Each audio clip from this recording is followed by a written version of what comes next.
Assalamualaikum warahmatullahi wabarakatuh. Perkenalkan, nama saya Rahma Dwi Fadila, NPM 2013-024057, Program Studi Pendidikan Biologi Kelas A, Fakultas Keguruan dan Ilmu Pendidikan, Universitas Lampung 2020. Di sini saya akan memaparkan materi IPA SMA tentang metabolisme.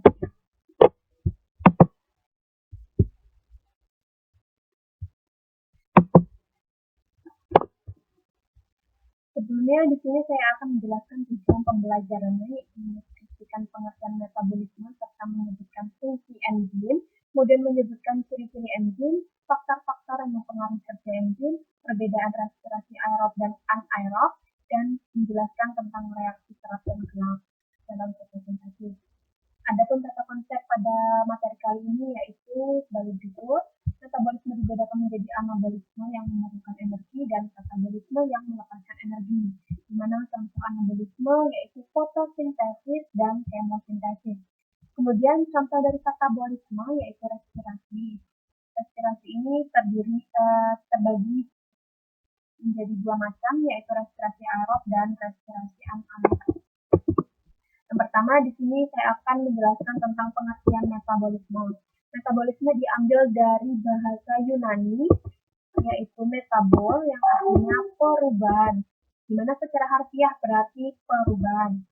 Kemudian jalur metabolisme yaitu ada katabolisme dan anabolisme. Kemudian ada enzim. Enzim ini merupakan pengatur suatu reaksi di mana tempat enzim bekerja itu disebut dengan substrat. Nah, struktur enzim ini pada enzim lengkap tersusun atas dua bagian, yaitu bagian protein atau apoenzim dan gugus fosfatik atau gugusan yang aktif. Selanjutnya, ciri-ciri enzim. Yang pertama yaitu sebagai biokatalisator, yang kedua sebagai bekerja secara khusus, yang ketiga dapat digunakan berulang kali, yang keempat rusak oleh panas, yang kelima tidak ikut bereaksi, yang keenam kerja dipengaruhi faktor lingkungan seperti suhu, pH, inhibitor, dan aktivator. Kemudian bekerja dapat balik. Selanjutnya ada mekanisme kerja enzim, di mana di sini ada dua teori, yaitu teori gembok anak kunci yang pertama atau lock and key, di mana sisi aktif enzim mempunyai bentuk tertentu yang hanya sesuai untuk satu jenis substrat saja. Nah, pada teori ini enzim diumpamakan sebagai gembok karena memiliki sebuah bagian kecil yang dapat berikatan dengan substrat. Nah, substrat ini pada teori ini diumpamakan sebagai kuncinya. Jadi enzim sebagai gembok dan substrat sebagai kunci, di mana substrat ini dapat berikatan secara pas dengan sisi aktif enzim. Kemudian teori selanjutnya ada teori inductive, yaitu sisi aktif enzim bersifat fleksibel, di mana dalam menyesuaikan struktur sesuai dengan struktur substratnya. Yang di sini enzim ini dapat menyesuaikan bentuk dari substratnya. Selanjutnya ada inhibitor. Inhibitor ini merupakan zat yang dapat menghambat kerja enzim. Yaitu contohnya inhibitor reversibel yang tidak berikatan kuat dengan enzim. Contohnya inhibitor kompetitif dan inhibitor non-kompetitif. Ya, silakan bisa dibaca mengenai sisi aktif ini dan inhibitor non-kompetitif ini. Kemudian ada inhibitor irreversibel, yaitu yang berikatan dengan sisi aktif enzim secara kuat dan enzim menjadi tidak aktif, tidak dapat kembali seperti semula. Selanjutnya ada katabolisme, yaitu reaksi penguraian senyawa yang kompleks menjadi senyawa yang lebih sederhana dengan bantuan enzim yang menghasilkan energi, contohnya yaitu respirasi. Nah, respirasi berdasarkan kebutuhan akan O2 dibedakan menjadi respirasi aerob dan respirasi anaerob. Aerob menggunakan O2, anaerob tidak menggunakan O2. Selanjutnya pada katabolisme karbohidrat ini ada respirasi aerob yang secara sederhana dapat dituliskan sebagai berikut, C6H12O6 plus 6O2 menjadi 6H2O plus 6CO2 plus 38 ACP, di mana pada katabolisme karbohidrat ini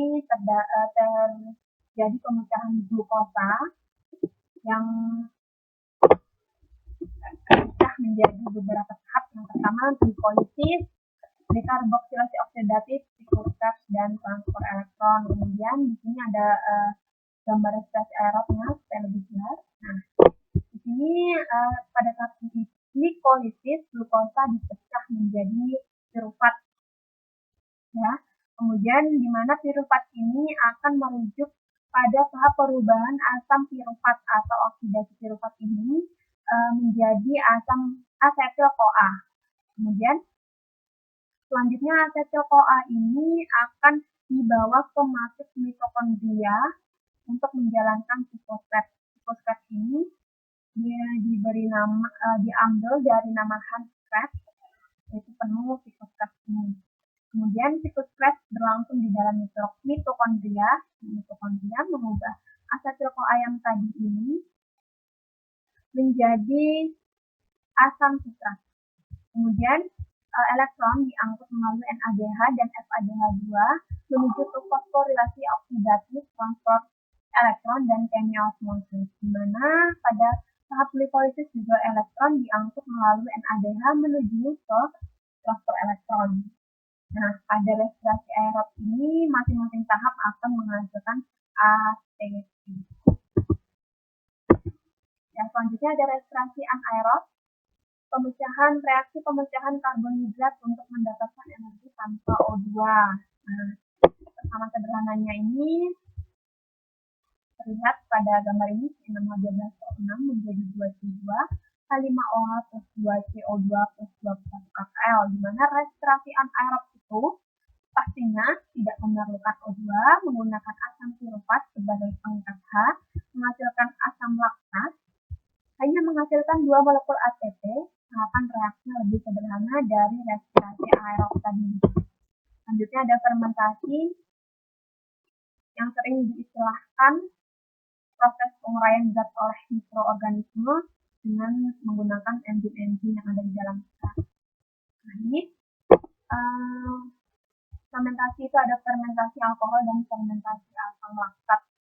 Ya, di mana pada fermentasi alkohol itu glukosa akan dipecah menjadi asam pirufat, menjadi CO2, dan kemudian hasilnya menjadi alkohol plus 2 ATP. Kemudian pada fermentasi asam laktat itu di mana glukosa dipecah menjadi asam pirufat dan menjadi asam laktat plus 2 ATP.